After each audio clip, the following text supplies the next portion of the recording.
Hello friend, Hariom. कैसे हैं आप लोग? आई होप आप लोग अच्छे होंगे, स्वस्थ होंगे। मैं भी बहुत अच्छी हूँ फ्रेंड। सभी फ्रेंड को मोटिवेशनल स्टार की तरफ से हैप्पी हैप्पी हैप्पी दशहरा। और जाइए आज आप लोग घूमिए फिरिए और जलता हुआ रावण देखिए। और जलते हुए रावण को देख के ये सीख लीजिए कि हमें बुरा करने की कितनी बड़ी सजा मिलती है। गलत आदत जैसी कोई फांसी नहीं, गलत आदत जैसी कोई फांसी नहीं, और अच्छी आदत जैसी कोई सख्ती नहीं, अच्छी आदत जैसी कोई सख्ती नहीं। फ्रेंड्स, अगर शनिवार के दिन दशहरा पड़े तो आप करें ये उपाय। आपको मैं बाद में बताती हूँ, पहले मैं आपको एक छोटी सी कहानी सुनाती हूँ, सुनिएगा। फ्रेंड्स, एक राजा था, इतना ज़्यादा क्रूर था कि उसके सामने कोई भी इतनी सी बात नहीं कर सकता था। चर्चा दूर दूर तक फैली हुई थी, उसके सामने कोई अपनी जुबान हिला भी नहीं सकता था। एक दिन राजा ने ऐलान किया कि संसार में सबसे बुरी चीज क्या है। सभी सोच में पड़ गए। अब इस प्रश्न का उत्तर राजा को कौन दे, क्या दे, लेकिन उत्तर तो सबको देना था। किसी ने कहा सांप, किसी ने कहा बिच्छू, किसी ने कहा नेवला, किसी ने कुछ। लेकिन राजा ने सबकी बात सुनी। एक आदमी उस राज्य में बहुत विद्वान था, उसने राजा की बात सुनी और वो दौड़ा दौड़ा शमशान गया और वहां जाकर मरे हुए मुर्दे की जीभ काट लाया और राजा के सामने पेश कर दी। राजा ने कहा, ये क्या है? बोला, ये मरी हुई जीभ है। बोला, ये क्यों लाए हो? बोला, आपने ऐलान किया था ना कि संसार में सबसे बुरी चीज क्या है। तो राजा जी, संसार में सबसे बुरी चीज ये जीभ है। राजा ने बोला, कैसे? ये जीभ है, ये बुरा बोलती है तो तलवार की तरह घाव कर देती है, जो घाव कभी नहीं पड़ता। राजा ने उसकी बात सुनी, खुश हुए और उन्होंने उसको बहुत सारा इनाम देके विदा किया। फिर दूसरे दिन राजा ने ऐलान किया, संसार में सबसे अच्छी चीज कौन सी है? सभी ने कुछ न कुछ बताया, लेकिन वो बुद्धिमान व्यक्ति ने जब सुना तो वो दौड़ा दौड़ा गया, वही जीभ उठा के ले आया, राजा के सामने पेश कर दी। राजा ने कहा, ये क्या? बोला, ये जीभ है। बोला, ये तो तुम कल भी लाए थे, आज क्यों लाए? बोला, हाँ, मैं कल भी लाया था, आज भी लाया हूँ। बोला, क्यों लाए हो? बोला, ये जीभ ही सबसे अच्छी चीज है। बोले, कैसे? कहते, अगर ये प्रेम से बात करे तो दो लोगों को मिला देती है, अगर ये सत्संग भजन करे तो ये हमें प्रभु से मिला देती है, और अगर ये अच्छे से बात करे तो बिगड़े हुए घरों को सुधार देती है। तो राजा, ये जीभ ही है, अच्छा भी करती है और बुरा भी करती है। जब ये जैसा करती है वैसा ही माहौल हो जाता है, इसलिए ये जीभ ही मुझे अच्छी लगी और बुरी लगी। राजा ने फिर उसकी बात सुनी और उसको बहुत सारा इनाम देकर विदा कर दिया। तो फ्रेंड्स, हमारे कर्मों के हिसाब से एक बार श्रृंगी ऋषि व्याकुल बैठे थे। श्रृंगी उनको व्याकुल देखकर विष्णु जी हंस दिए। जब वो हंस दिए तो श्रृंगी ऋषि को बहुत बुरा लगा। उन्होंने कहा, आज तुम मेरी दशा देखकर हंस रहे हो, कल तुमको भी पत्नी वियोग की पीड़ा सहनी पड़ेगी और तुमको ऐसे ही रोना पड़ेगा। और सच में श्री रामचंद्र जी को रोना पड़ा, वन वन भटकना पड़ा और पेड़ पत्तों से भी पूछना पड़ा, हे खग हे मृग हे मधुकर श्रेणी, तुम देखी सीता मृग नैनी। तो फ्रेंड्स, हमें किसी को देखकर हंसना नहीं चाहिए। कब कौन दुखी है कौन सुखी है पता चला, दुख में तो वो भगवान से मिला होता है, क्योंकि भगवान भी उसको देख रहे होते हैं। और दुख में अगर उसने श्राप दे दिया तो वो श्राप सच हो जाता है। लक्ष्मण जी की भाभी एक बार सबरी जी रामचंद्र जी को अपने जूठे बेर खिला रही थी। लक्ष्मण जी ने देखा और सोचा, ये मेरे भाई को जूठे बेर खिला रही है। उनके सोचने भर से ही लक्ष्मण जी की भाभी तैयार हो गई, क्योंकि वो तो बड़े प्रेम से खिला रही थी, कब से भगवान जी का इंतजार कर रही थी। जो बात राम समझ सकते थे लक्ष्मण नहीं समझे और उनके मन में ये बात आ गई। अगर हमारे मन में ये बात आ जाती है, दिमाग में घर कर जाती है, इससे भी हमारी भाभी तैयार हो जाती है। सीता जी की भाभी सीता ने लक्ष्मण के प्रति शंका प्रकट की कि ये राम की आवाज सुनकर क्यों नहीं जा रहे हैं, इतना सोचते ही उनकी भाभी तैयार हो गई कि ये राम के बुलाने पर भी नहीं जा रहे हैं, इनको जाना चाहिए। बस इतना सोचना था, सीता जी की भाभी बन गई और उनको रावण के यहाँ रहना पड़ा। एक बार दुर्योधन फिसल कर गिर पड़े। उनके गिरने से द्रौपदी ठट्ठा मार के हंसी।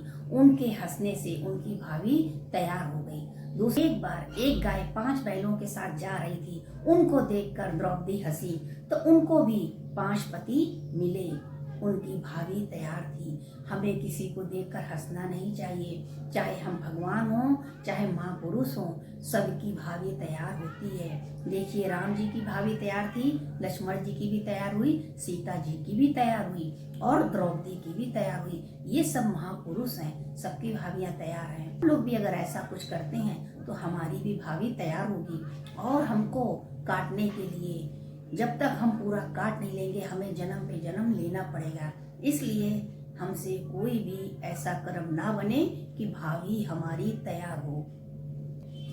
एक बार कैकेयी ने देखा एक संत तपस्या में लीन है, उनको मजाक सूझा।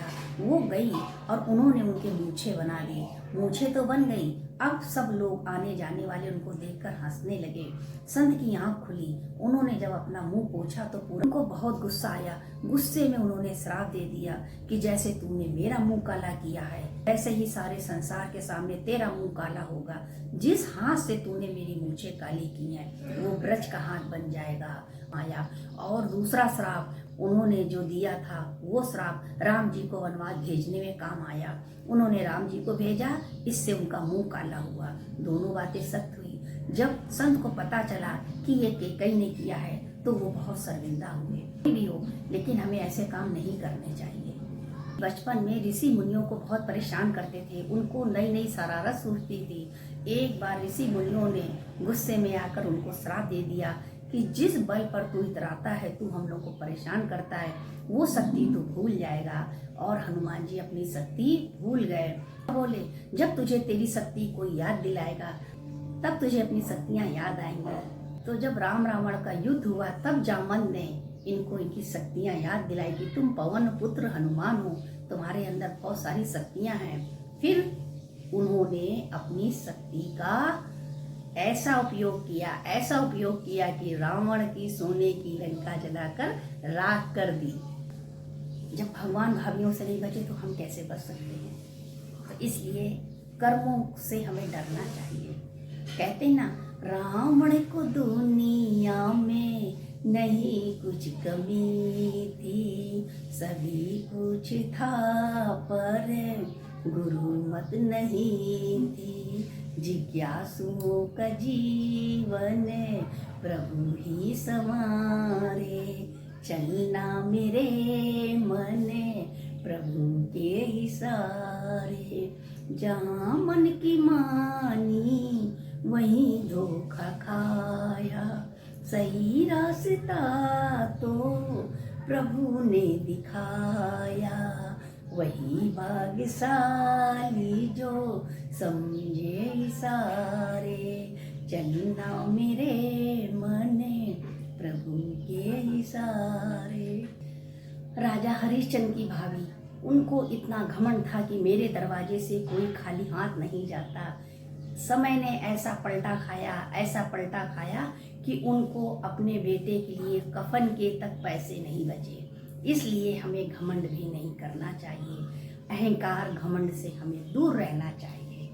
ब्रह्मा जी अपनी बेटी शतरूपा पर आशिक हो गए, जिससे शिव जी को बहुत क्रोध आया, बहुत ज्यादा क्रोध आया। क्रोध में आकर उन्होंने उनकी एक कपाली काट दी और बोला तुम जाओ सारी जिंदगी भीख मांग कर खाना। आज तक ब्रह्मा जी की कपाली लटक रही है। तो फ्रेंड्स, भाभियां तो सबकी बनी, तो जब भगवान की बनी तो हमको किस खेत की मूली हैं, हम भी नहीं कर सकते हैं। और गलतियां तो लोगों से हो जाती हैं अनजाने में, और कुछ लोग जानबूझकर भी करते हैं। तो फ्रेंड, ऐसे बहुत से लोगों की भाभी है। राजा जन्मेजय की भाभी है, दुर्वासा जी की भाभी है, रावण की बेटी की भाभी है। हर किसी की भाभियां तैयार हैं। एक साथ तो नहीं बता सकते क्योंकि वीडियो बड़ा हो जाएगा। मैं आपको बताती हूँ दशहरा के दिन कौन सा उपाय करने से हमको फायदा होगा। तो फ्रेंड्स, आज दशहरा का दिन बहुत ही शुभ है क्योंकि इस दिन शनिवार भी पड़ा है। शनिवार को आप ये उपाय कर सकते हैं, जैसे कि किसी की 7:30 अढ़ैया चल रही है, 5 मुट्ठी बाजरा लेकर अपने सिर के ऊपर से 5 बार उतार कर उन्हें जहाँ पर बहुत सारे कबूतर हैं वहाँ डाल आना है सारे। जैसे जैसे कबूतर दाने खाएंगे आपकी 7:30 अढ़ैया दोनों ही कट जाएगी और इससे शनि देव भी बहुत खुश होंगे।